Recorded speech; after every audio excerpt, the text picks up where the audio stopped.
Feeling friends is this concept that I came up with laying in bed one night. I have all these close friends who have these wonderful stories that can help change the world, life experiences that can help other people believe in themselves, hold tight to their dreams and make their dreams reality. On Feeling Friends, we talk about God, we talk about love, relationships. I have celebrity friends, I have non-celebrity friends. I have church members, family members. But when you watch and listen to Feeling Friends, you will learn and you will laugh. It's a community of friends helping to build each other up. So tune in to Feeling Friends every Sunday on WHCR 90.3 FM, or you can catch me on YouTube at Feeling Friends Radio. All right, I'll see you there.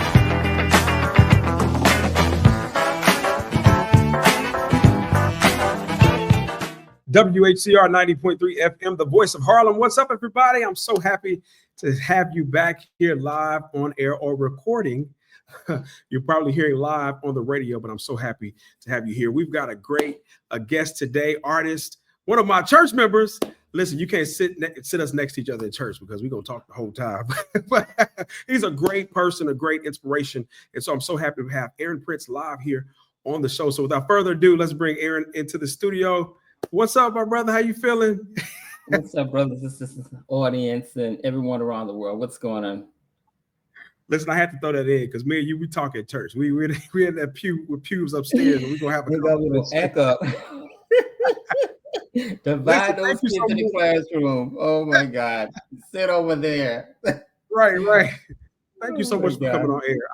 I really appreciate you. What I didn't know you were an artist, and we talk a lot, but you have a lot of wisdom and knowledge, and I'm so glad that you're here today.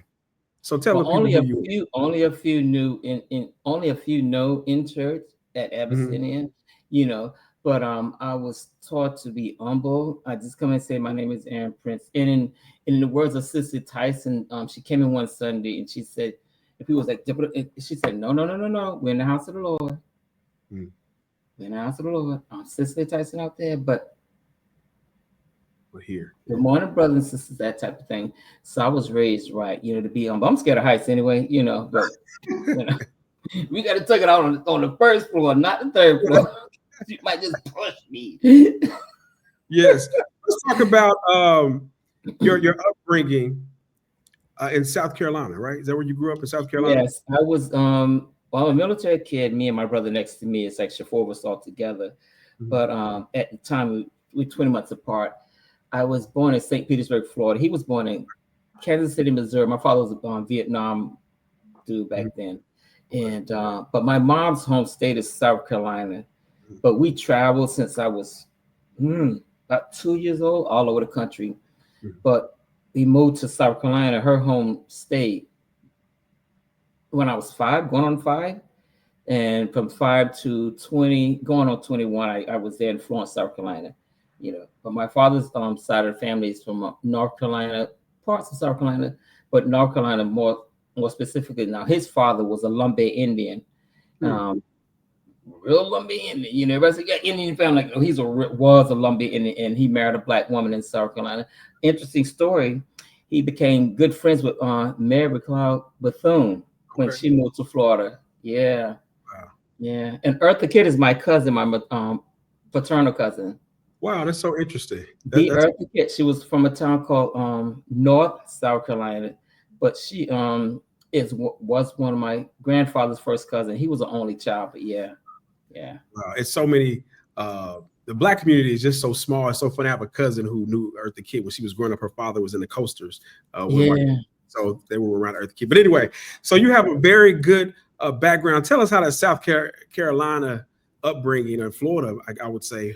Not so much Florida, because I left when I was 2 years old, but primarily the time period I spent in South Carolina. We moved to South Carolina from Boston at the time. And my mom told me years later, she said that we had a funny accent. We sounded like white kids. My grandfather said that, why they sound like white kids?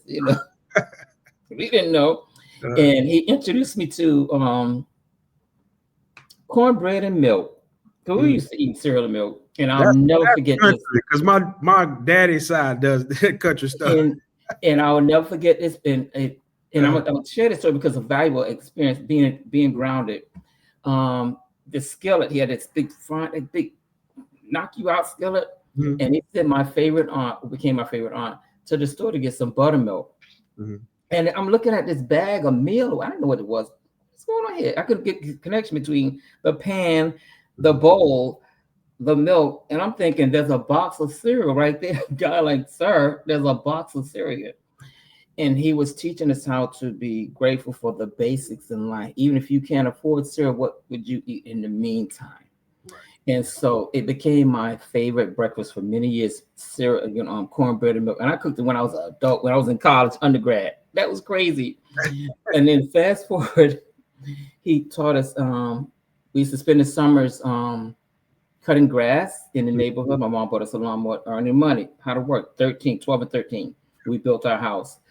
We worked in the summertime between school periods on a 5-acre farm, picking cucumbers, butter beans, corn, and collards and things like that. I didn't do the cotton. Thank you, Jesus. But I wrote a poem called "Picking Cucumbers," and I will share it with you one day. And it was about developing a work ethic. And I wrote about years later because I remember my childhood, things that my grandfather gave me, being grounded, and he gave me $3 a day, a Red Rock soda, and a honey bun. Older folks know the Red Rock soda in a bottle, And he would drive us in a farmer's market. And years later, when I got into college, my first college was in my hometown, and I transferred. But it's made me think about my first job and getting in the world of work and just being humble, being laid off, terminated, anything like that. And said, you know what? Keeping a pair of work boots in the closet. And he said, you might dress nice, things like that, but you keep some work boots in the closet because you never know you might have to do that. Meaning, if you can survive with your white collar skills, you have some blue collar skills. Mm-hmm. And even to this day, among my nice little clothes, I keep me some work boots. And so many things, Jules, that I've learned from South Carolina, I still treasure with that. Manners, having good manners, being respectful, volunteering with seniors. There's a lady from my hometown, my mom's hometown, actually, Orangeburg, that lives in my building. She's like 2 years younger than her. Okay. And I volunteer with her. And so things that I did when I was a kid, I still do that. And it carries over to adulthood because what they say is they train up a child in the way they should go. Exactly. From it. Talk about that, the humbleness of it all, because we live in a society, we live in New York, and you were in New York back in the day when New York was New York. New York has changed so much. Yes. There are so many people who are, even in the entertainment industry, there's no humbleness and humility. And even now with the world, people have had so much and they're losing everything. Mm-hmm. And that because of your profession, your other profession. Yeah. What would you say to somebody about that, Boots? How would you tell them to learn how to humble and get back to that grounded? Well, I remember one day me and my brothers at our grandfather's house in elementary school, and he was always like a serious man. He didn't really like laugh and whatnot. He had an uncle who we was like, oh, Uncle Poppy was so cool. My grandfather was always serious, and he told me and my brother next to me, he says, go to the wall. And he said, to what you see, we're looking at a plain white wall, like, yeah, it's a white wall. Elementary school, mind you. He gets up, he pointed to a speck, and he said, don't worry about what you can see, worry about what you can't see. You didn't get it in. Years later, I can't remember what happened, but it hit me. I said, oh my God, in New York City, thinking like a nut job. I said, oh my God, I get it. An epiphany, right? I said, oh my God, I get what he's saying. In the Deep South, they always had those old sayings, and the tips, jewels, little crumbs off the table. They want to, knowledge of power type of thing. And so I will find myself sitting down alone in my own space and saying, let me just think about what the elders told me, being sitting on the porch when it's raining and sun's shining and say, Grandma, Granddaddy, well, what's going on in life? And sometimes they will tell you directly or they tell you indirectly. And so that transpired into my when I first transferred to NYU from Jersey, because I came to Jersey before I came to New York.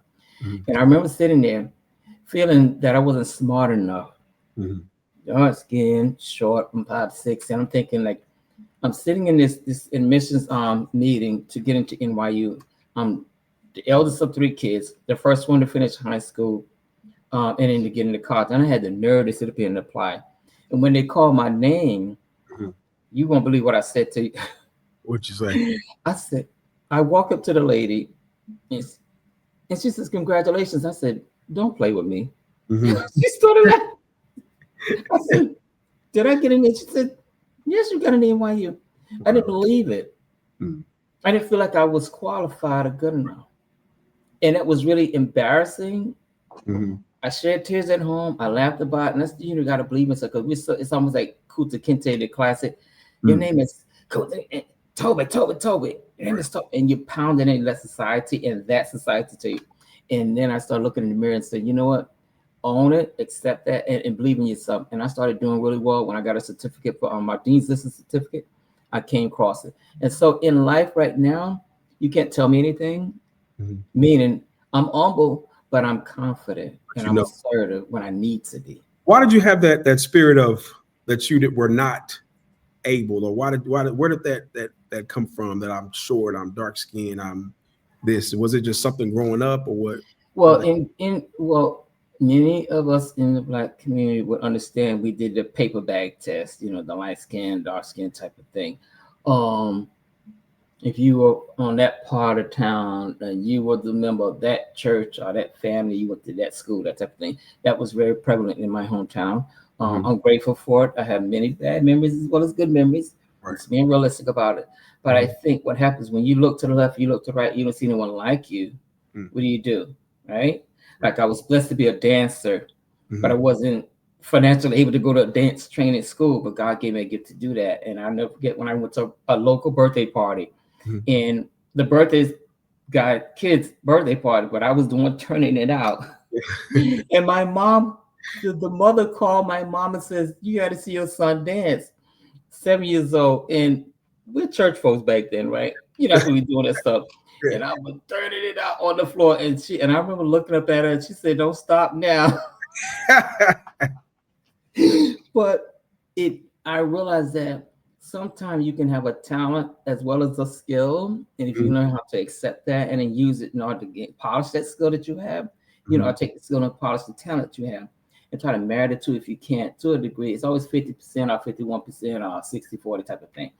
But you accept what you work with what you have, right? If I'm 5'6", I can't be 6 feet, but why I work with what I have. Absolutely. And it's just important for young children to just believe in themselves, to say, hey, you know what? But it takes time for you to get to that place, because if you don't have Yeah, parents, it takes time for you to learn, because kids can be harsh. I mean, kids are yeah, horrible. Kids can be bad. I was a teacher here in New York. These kids are, man, they something else. But we're gonna continue to pray for yeah, them. yeah. It's tough for a young person. So what would you tell a young person right now who's in your position that you were when you were a kid, who don't A doesn't young person right now, find a quiet space. mm, Put the phone down. Sit down in the park. mm, Listen to your heartbeat. I really doubt they can hear their heartbeat right now because you listen to the music, you listen to the ping on your cell phone. Trade the ping from the cell phone back to your heartbeat. I walk down to Central Park and I center myself. I do like at least once a while. I got to be by the water. Just do center, you give me ground some. yourself? You put your feet on the I ground, or do I, I don't do that because I don't know what's in that grass. I keep the shoot. Right, No, right, exactly. but I sit by the water and it centers me. I'm a nature person, and by the moat or anything like that, running water because just give me ground. Just something close to South Carolina because ironically in Central Park we had Seneca Village. It's a black village, black town, right? And so sometimes it's gonna send me For those to that our don't know, Seneca Village was a black village in the middle of New York. exactly. I need Got something to center me, and then also I feel in being in Harlem, I feel South Carolina in me. Why? Because part of the Great Migration. it's And up in here. Central Harlem, we got folks from the Kakalaki. We call it the Kakalaki, North Kakalaki, South Kakalaki, right? Yeah. And then when I'm at church at Abyssinian, when I hear someone from South Carolina, I'm like, oh my God, I feel home. I see it, right? And my neighbors, things like that. And so I think many young people, if you turn the TV off and sit down with your parents, and I think also not so much the young people, because it's the parents have to sit down and say, let me take time and sit down with you, get in the kitchen and learn how to cook cornbread and milk, right? Learn how to sew, things like that. My mom has an old Basic sewing values, machine. basic values that Something young basic. people don't have, that everyone is stuck to their phones or their iPads. Even me, I'm doing my show right now, but it's so Yeah, everything's yeah, not like we're talking right now, like having this conversation just about life. So yeah, as you're saying, sit by the water, I'm literally yeah, visualizing myself because I'm always so stressed out. Go sit by yeah. the water and just breathe and just Me, can heartbeat. you imagine if you have a child? I tell my nephews and nieces, I don't have children, right? But I always say, I believe in you. Mhm. we so much to saying, we so used to saying, "Oh, I love you, I love you." No, no, no, no, no, no, no. That's cliche, right? It's like, okay, here we go. I love you. I believe in you. Mm-hmm. Taking a young person by the hand, I believe in you. Yeah. Like I have a play nephew. He's 30 years old. I think he's a PhD student. Mm-hmm. I brought an old algebra book to him when he was in 8th grade for Mm-hmm. the summer. He was at his grandmother's house and my best friend's kid. And I just showed him some algebra problems. I didn't realize he was paying attention. Mm-hmm. When school started, his mom called and I don't get emotional. His mom called and says, "Guess who tested out of first year algebra?" And I said, "Oh." Wow. She said, "General." I said, "What?" He said, "Aaron." He went to the library and got an algebra book Mm-hmm. and finished the summer studying. Wow. I sat and watched him graduate with his bachelor's, got sick with a cold, Mm-hmm. watch him defend his thesis for his master's in math. Mm-hmm. He's finishing his PhD in math. Wow. And when That's I smart man. That's a smart man. and he tells me, he checks in, he says, "I remember you teaching me algebra." And I'm sitting there like, even though he's not my child, he's my play nephew, but I contributed because we're part of the village, right? The fact that he's versus taller than me, and I'm looking at someone who I poured into. Right. That blew my mind. I have a good friend who has a son. Well, he passed away. He was murdered from violence, defending a young lady in Harlem. But when he was 19, I was talking to him. And he was in his bedroom. He had like 12 pair of Timberlands and some hats, fitted hats to make matching.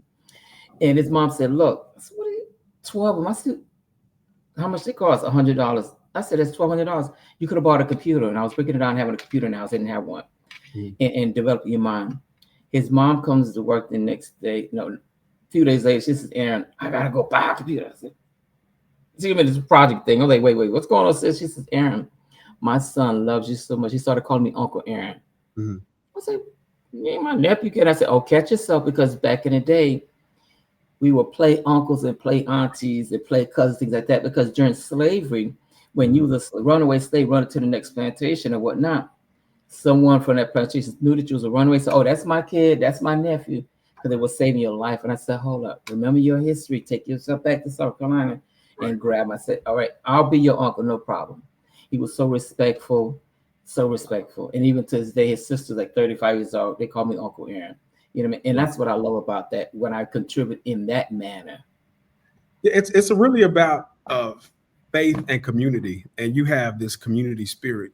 I would say I would call it the manna principle. Like we're each one teach one. We're working for each other, and I think that's what we do in the Black community. Is we need to continue the idea of helping each other, and everybody's an uncle, everybody's an auntie, because it's so much death and destruction. It's so many kids, young people who are on meth and doing things, and it's like we have to help save somebody. We have to do what you say. I believe in you. And it's that one person can change somebody's life. And people say that as cliche, but you really can change a life by just saying, "I really do believe in you," because they're gonna think, "Oh, Uncle Aaron believes in me, so let me do what's right." Because he found me to do what's right. Exactly. That means a lot. Exactly. So, because it's imagine like you do your first presentation at work, right? And you're nervous. It's like, "Oh my God, you got like 50 minutes to do it," and praying to God nobody ask you questions. And you look in the audience and someone nodding their head. And it helps calm you, it centers you. And then you're able to, "I can take a question. I can get it." Because when I graduated my master's at NYU, and my best friend was there, and I was the only Black man in my particular program. And I had cousins come there, and I could hear my cousins yelling from the audience. It's like, "Aaron, that's my cousin." And it boosted me because I wasn't the same kid I was when I first applied, right? Exactly. And I'm getting a master's, and I'm on my second one. I said, "You can't tell me nothing now," but I'm still grounded, right? Yeah. And I think what happens is part of the journey. You can appreciate the bumps and bruises, the potholes, the rest stops in life. I call it the highway of life, the journey of life. Yeah. You know, and you treasure it. Anything that's happened during my childhood, I treasure it. And being the oldest of the grandkids on my mom's side, I told my grandfather before he passed, I said, "I'm going to try to make sure we don't continue the generational curses, drama from your time period," because they did the best they could with what they had. Yeah. They didn't know any better. And that's what I'm learning too about older generations is they did the best they could. Yeah. They really dealt with a lot. Exactly. And in time frame, and people, I would say context is everything. Some people don't understand. It's the context. It's the right? content. What is it? And it's so funny because I'm in seminary. People know that, and we talked about that. What is the context? Contextualize how you got here. How did you? So when you say that, how did we get to this point? Exactly. Context, the contextualization of that. Yeah, time period. Because I'm 50, like even when my master's program, I had a lot of younger students around your age and a little younger. And I said, you can look at me, okay. And I said, but I'm one of those middle age folks that you can communicate with. The operative word is not to, at, with. Right. And I sit and listen because sometimes I think people have a hard time just sitting and listening. But see, that's what I do with that. I create a safe space to make you comfortable, and you can ask a question. I can be as transparent as possible and say, when I was your age, when I started my career, whatnot, this is what I did. These are the things I had to learn, talking back to the supervisor, oh no, that's not how you do it. Right. You address someone like, hi, these people need your help nowadays because these people are a mess. Yeah, right. Listen, I want to shift the conversation to faith and community because we started with church. Yes. We met each other in church, we sat next to each other. We sit upstairs, y'all, in the pews at the time. Yeah, because we bougie. It was not. Talk about what faith and God means to you. Just your entire conversation today. What does that mean to you? And your music. You said faith and God? Your faith, God. What does that mean to you? Just my faith in God. Oh my God. It's not the same as it was when I was 13 when I first got baptized. God did it for all the crazy reasons. That's a different show. Yeah. And I can own that now. But I think through a life experience, it has brought me to a place to where the only being that loves me is God. I did a song called Only God Can Judge Me. My God loves me. God is my best friend. 3 songs I did in my catalog. And I found myself just through some various life experiences, found myself just me and God. It's almost like, was it Daniel in the lion's den? Yep, and you can, the lion is licking your nose, and it's just that close, taking your lion, and then God pulls the lion away. And so I think sometimes God places you in a place to where he needs to remind you who's the boss, who's the real deal. Everybody else is fake. I'm the real McCoy. Wow. And I can say he or she is real, right? Because I think sometimes we live in a country where it's so quote unquote male dominated, and I think it's the man in control. I believe in partnership, number one, and I believe in women leadership. I believe in anybody leads. A child can lead me. Make sure you are right. I want you picking up a toy at my life experience, but man, I can sit and listen to you, right? And I think sometimes we get so compartmentalized. Or we do it the way we always did it. No, change is a bad word. It's almost like car liver oil growing up. Yeah. It's that medicine you just can't stand. Like castor oil. So I know. Yeah. You running from it. But we can't run from change. And so God will sit you down on your behind and say, listen, through all the storms, I'm still standing. I don't waver. I don't shake. Yeah, I'm better than an oak tree. And so faith in God today is meaning if I can walk across that stage at NYU with a high GPA and I didn't have nobody else to idolize or look up to in my family, and knowing I had to do it because I had to do it not just for myself, but my siblings, my cousins, my everybody in my community, because I need to be a representation of my people and our people. Then I said, it's just me and you. I'm going to let you guide me through those papers, those exams, and sitting there and saying, oh my God, I'm on this stage. I feel like somebody. And that's what he does, right? He will take you to a journey that you never thought or imagined. He will. And so that when I look back over my life, and I could look at those degrees just alone, my music career, when I danced, when I started my music career, right? And I started dancing and it's getting to music. But God always said, all right, now, this is your art. Now you take your behind home. You don't get in this other stuff. And that's what God was there. Yeah. My faith when people did, you see what's happening to the entertainers to this, right? For example, no teen, no shame. Lil Nas X, they just arrested him for some drama, right? But we know how to industry is. We know how it's a demonic It thing. was always something. It was my granddaddy saying, "Boy, go home, Go home. do your job, record your music, perform, and go home." It was always it's a South Kakalaki was always there. Mm-mm, Right, right. you don't do what they do, because I've always felt this sense of purpose of where I need to make sure I carry myself in a manner where even if you see me next week, say, Aaron, whoa, that ain't normally you. Like, what's going on here? You all never. I feared that because I felt that was God working through those people saying, keeping me in check, saying, hey, you don't be doing all that. Right. Yeah. And so that sustains me, that motivates me. If you saw me tomorrow and if I'm woozy, Aaron, what's going on now? I know you're a little older than me, but Yeah. come on now. And then I would appreciate it because I think sometimes we have to be able to see I'm sorry. a phone call. That ain't nothing but the devil. No, it's like it's all good. But that's things like that, right? And being able to receive as well as give, advice and say, I live my life in a rough draft mindset. Hey, what am I doing wrong? What do I need to work on? Even in my writing, in my artistry, when I'm in the booth, just the booth. Because I'm a spoken word artist, and I definitely don't record my music where I talk, right? You have to control your speech and your breathing and all that, and your tone, stuff like that. But I was writing in the sense that, okay, this is how I think it sounds, like words on the paper, but it's writing is one thing, vocalizing is different. Say, right. What do you receive from that? Yeah.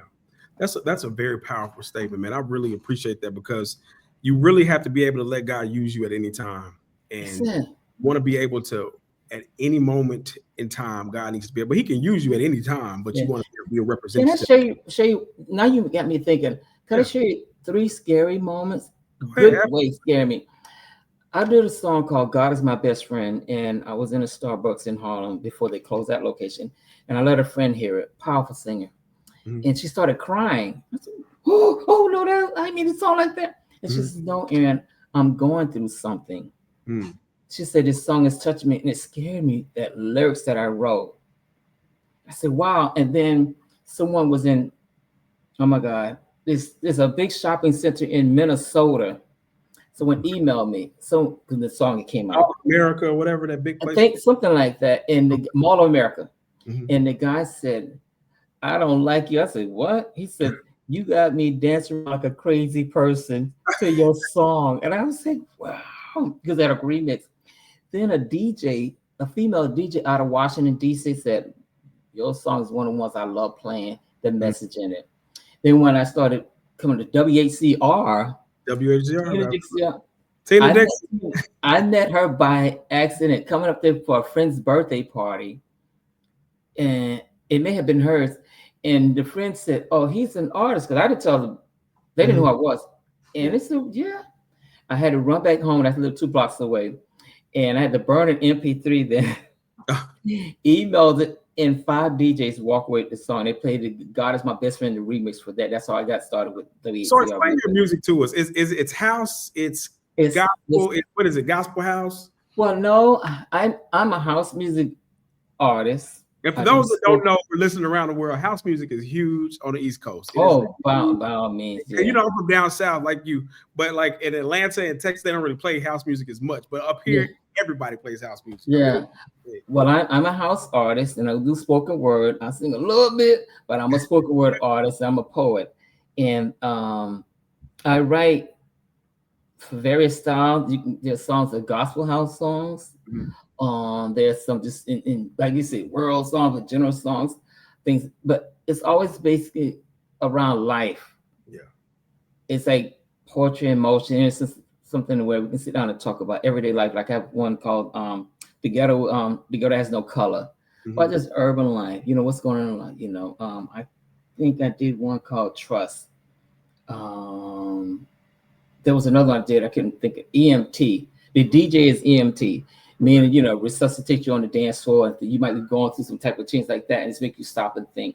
Because with that song, someone actually died during a dance music event at St. Nicholas Park, literally on the dance floor, literally dancing, literally. And I wrote a song about that. The DJ being an EMT, you having a bad day, and you get to the club, we going to a party.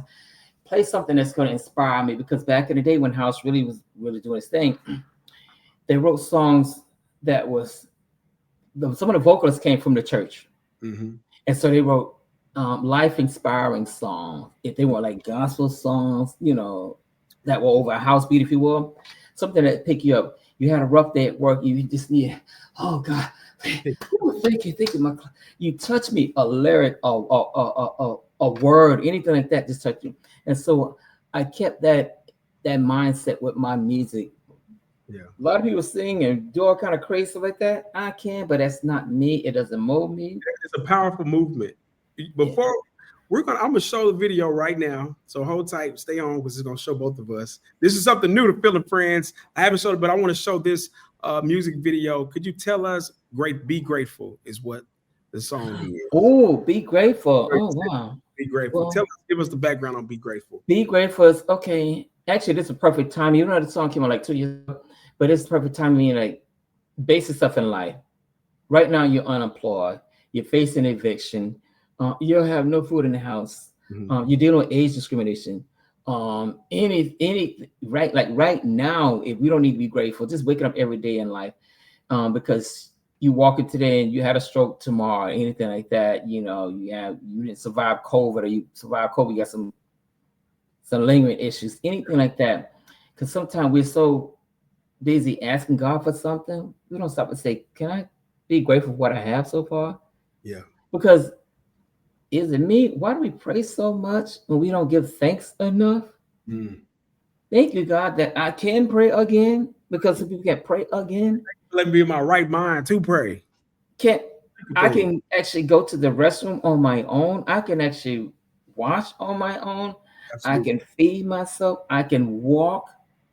Everything is working. I'm still sane, and we live in an insane spirit right now, environment right now. So it's about being grateful. You complaining? Yeah, I love that. So let's go ahead and jump into the video. That's what's up. This is a really good video. So I'm gonna play this now, and I hope it works, y'all. So y'all, this is the first time we're gonna play Be Grateful by Aron Prince. Here we go.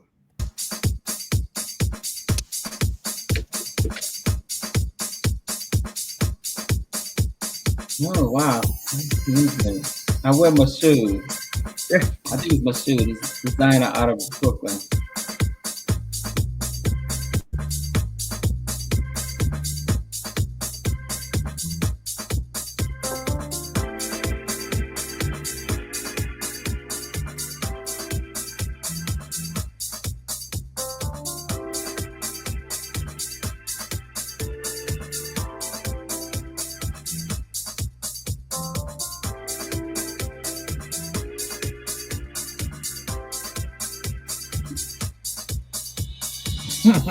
Stop. Don't you dare. Nope. God woke you up another day, and you're complaining already? Can you still see? Can you still speak? Can you still taste? Can you still smell? Can you still walk independently? Can you still stand on your own? Can you still dance?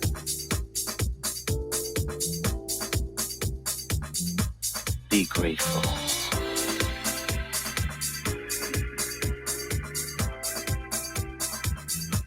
Be grateful.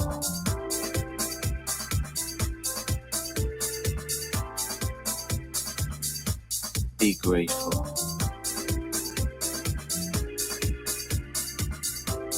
Be grateful. Listen, as imperfect human beings, we have a very bad habit for complaining of more than we should be grateful. Some of us wake up grumpy and go to bed grumpy. We complain about the job while others are unemployed. complain about the food while others are hungry. We complain about our homes while others are homeless. We need to stop and give thanks to the Most High.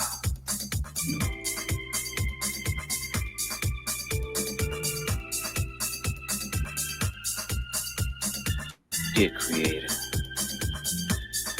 thank you for food, clothing, and shelter. Thank you for my good health.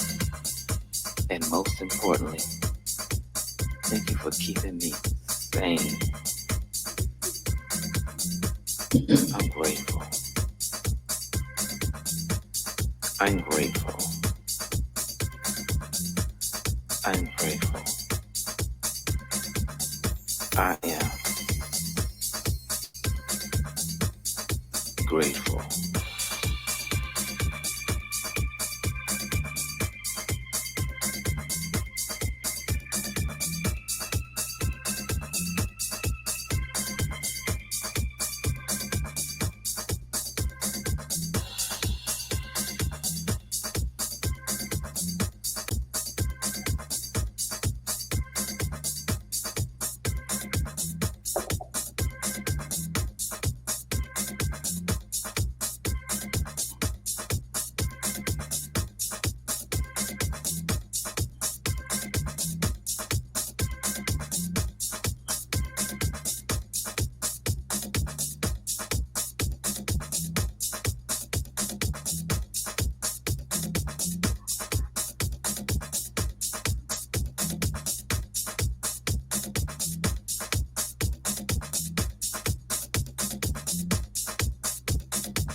All right, yeah.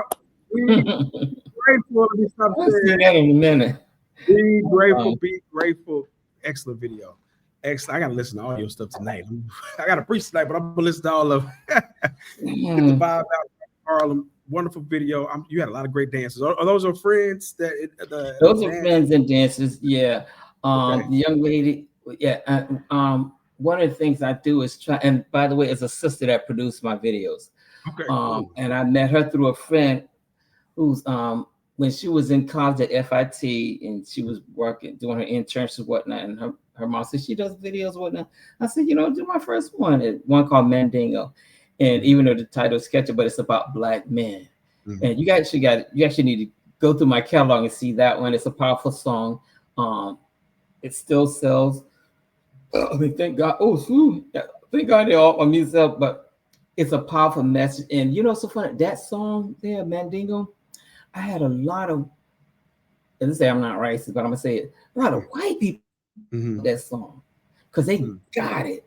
So when you listen to that song, Mandingo, check that one out right there. Just about Black men, athletes, things like that, the image and the visual presentation, because I'm big on that because I took a course on visual presentation, how to present ourselves down to clothing, things like that, There was a Black designer who I wore that outfit. It's not a company called Mushood.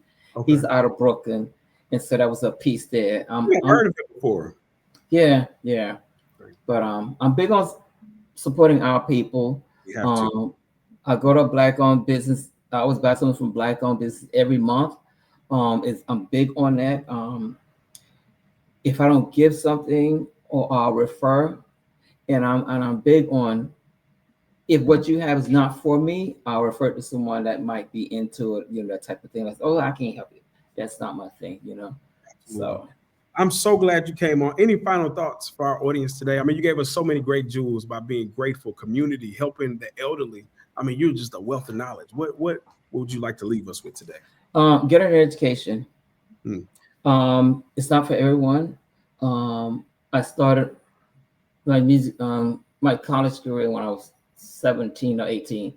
French American College, and then my parents had separated, so my mom asked me to leave school. So the school is now French American University. And so years later, a couple years later, I moved to Myrtle Beach, South Carolina, and joined a dance show called American Grandstand. It was a knockoff of American Bandstand, a classic.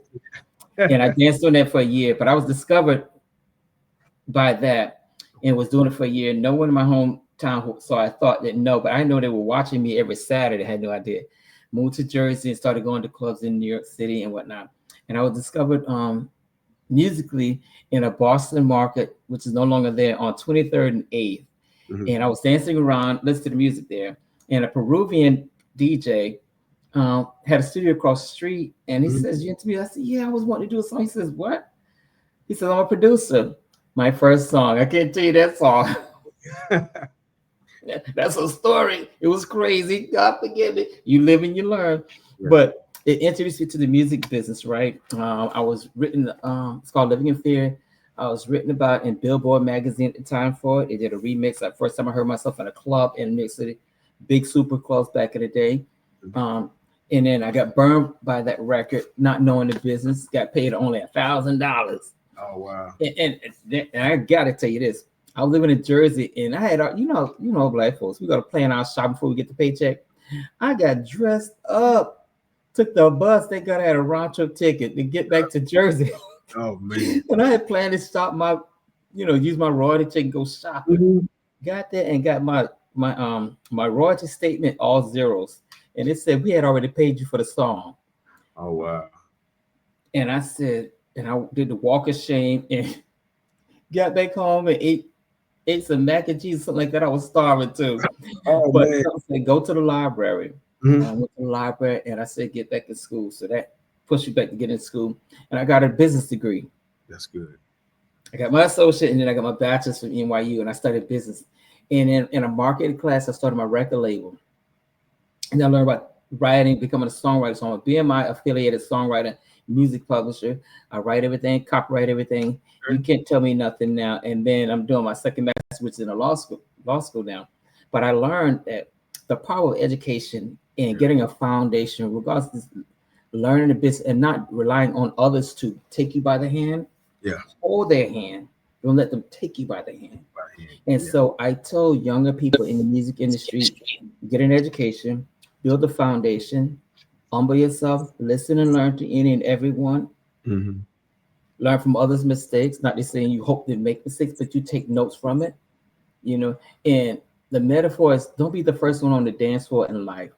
Mm-hmm. Sit and let somebody else race on the dance floor. See what they're working with. Then you say, "Okay, let me see what I can do with that," because they might make them sick. Not to see you hope for it, but you can learn from it, right? Absolutely. You have to always be the first one. You have to be the opening act. You have to be the star either. Mm. We can share. I share with other artists. I support other artists. Whether they support me or not, I do it. I'm there clapping. I'm doing my thing because we're all trying to get a slice of that pie. We can't eat the whole. And it's enough pie for everybody. That part. It's enough pie for everybody. And we have to start having that manner principle that you're not the only tenor. You're not the only soprano. Absolutely. So there are more than one seat. Like we sit in church, right? Yeah. I can't take up all the roles. Okay, reserve. This is not reserved for me.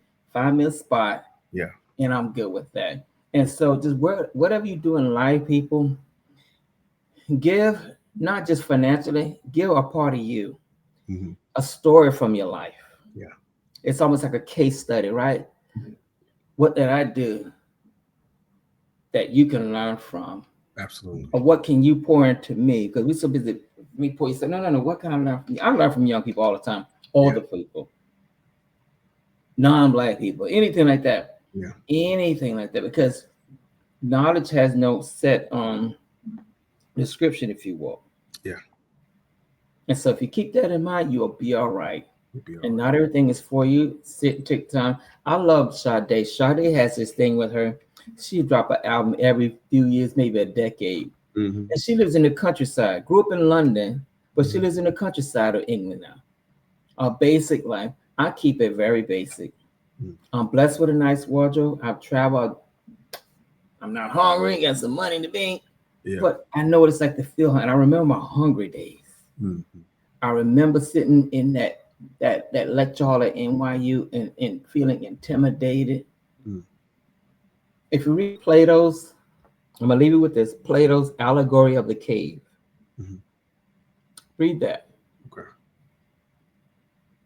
Definitely. and let it sit. Ralph Ellison's Invisible Man. Reread that if you haven't, and just see how his journey from Oklahoma and across the country to Europe. Self-discovery.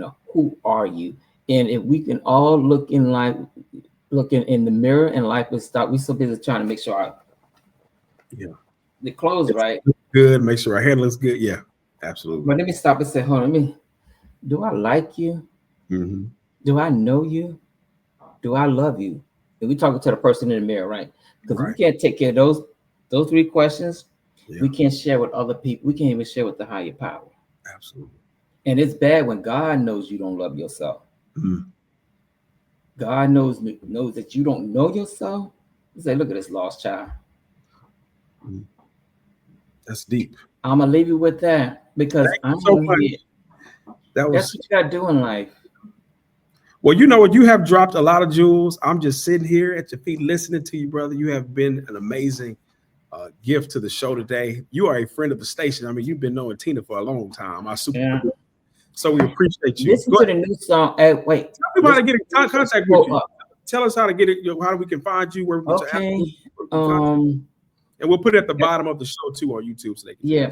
I'm on Facebook, Instagram, TikTok, Track Source for the DJs, Apple Music, Spotify, Beatport.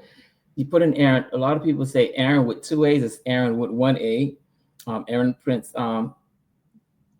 My social media show that I'm live, but I'm not because I'm not really on it like that. And that's I'm taking a break throughout the day. But I communicate with people and I always ask them to not necessarily give me feedback to my musical words. Tell me how it hits you. For example, we have a new video we're working on called Show Up. And that song is about showing up. Mm-hmm.